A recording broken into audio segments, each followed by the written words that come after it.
Junior সাকিবের টুনটুনি কেটে ফেলেছে তার বউ।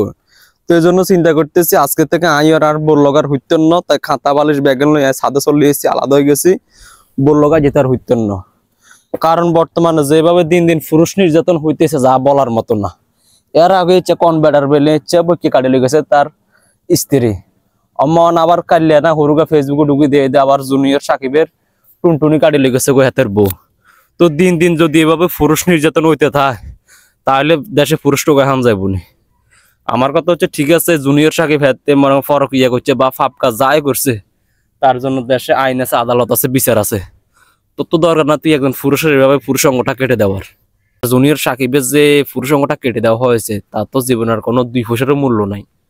তাও কাটছে বালা কথা, হিতি কি আরে ইডারে লই আতেলো টিকটক বানায় কন, এতে কত বড় খারাপ হইতে পারে। আর কথা হচ্ছে হাতে মাইনলাম হাতে ফরক ইয়া করছে, তুই হাতের চাইলে হাতে তুই আলাদা হয়ে যাচ্ছে, হাতের তালাক দিয়ে এলা আর তুইও যে ফরক ইয়ে কর তোর মন চাইলে। আর কথা হাতে করছি হাতের বুঝা, না হলে হাতের হুলুসি দিয়ে এলা, তো তো দরকার নেই এভাবে রাতের বেলা ঘুমের মাঝে বটি দিয়ে হাতের এটা কাড়ি দেন। তুই কি এটা মানুষের কাম করছ অজাতের বাচ্চা। আমার কথা হচ্ছে যে বেডি এ সমস্ত আকাম কুকাম করবে মনে কর পুরুষ সঙ্গ কেটে দিবে, আমার কথা হলো হে বেডিটা মনে করো শাস্তি হয়েছে দড়ি হে বেডিটা সিলে করে দেন দরকার। তাইলে মনে কর সামনের কোনো বেরিয়ে সাহস করতে ইত্য না বলে মনে কর পুরুষের পুরুষাঙ্গ কেটে দেওয়ার হুমকি দিতে ইত্য না। এই জন্য সকাল বেড়া মানুষের কই আর ভিডিওটা বেশি বেশি শেয়ার করবেন, শেখ হাসিনা পর্যন্ত এই ভিডিওটা পৌঁছাবেন। কারণ দিন দিন যদি এভাবে পুরুষ নির্যাতন হইতে থাকে, এভাবে পুরুষ সঙ্গটা কেটে দেওয়া হয়, তাহলে তো মনে করেন আপনি দেখা যায় আপনার বউর সাথে 19-20 করলে মনে করেন বউ আপনাকে একটা হুমকি ধমকি দিবে, তোমার পুরুষ সঙ্গ কেটে দেওয়া হবে, রাত্রে ঘুম আসলে মনে কেটে দেওয়া হবে। নারীদেরকে যেমন কি নির্যাতন করলে নারী নির্যাতনের মামলা আছে, পুরুষদেরকে নির্যাতন করে পুরুষ নির্যাতন কোনো মামলা নাই। তো এলাই চিন্তা করতেছি বস খাতা কাপড় ব্যাগলে চলিয়েছি, বোর হতে বউতা কার হতে আইতাই বোর লগে আন লগার কোনো সম্পর্ক নাই যেত। কারণ আই যদি হেতির লগে যদি 19-20 করি তাহলে রাতে হিতিও ঘুমের মাঝে ধরে আর ওই পুরুষ সঙ্গে কাটে দিব। আর দরকার আছে না এত যাই জামিলের।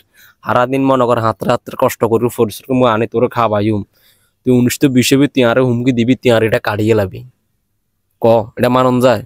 তাহলে বাদ খালি বেলি আমি চলিয়েছি সাদো হতন ইডাই বালা কম্বল লইয়েছি একখান, এর বালিশ একখান লইছি, সাড়ে একখান লইয়েছি, দেই হত ফরে সামনে ইডারে বাস মুসিদি সাল ডাল দিয়ে এলাম বা সাত বাদ করলে তো সেই জন্য অপেক্ষা করতে পারি।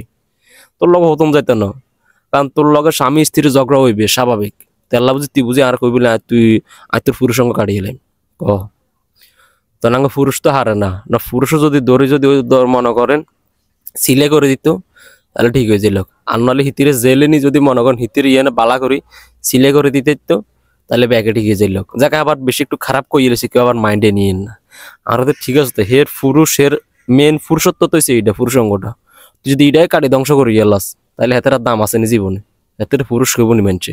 যাই হোক যত পুরুষ আছেন এই ভিডিওটা অবশ্যই বেশি বেশি করে শেয়ার করবেন, শেখ হাসিনা পর্যন্ত এই ভিডিওটা পৌঁছাবেন যাতে করে পুরুষ নির্যাতনের মামলাটা হয়, পুরুষ নির্যাতনের বিচারও হয়। না হলে সামনে মনে করেন আপনারা 19-20 করবেন বল লগে একটু সরে কাটিলে যাবে করতে পারতেন না। তো যাই হোক, তো সবাই অবশ্যই ভিডিওটি বেশি বেশি শেয়ার করবেন। ওকে, আল্লাহ হাফেজ, আসসালামু আলাইকুম। আজকের থেকে আমি এখানে ঘুমাইলাম, এখানে থাকলাম। ওকে, টাটা, গুড বাই।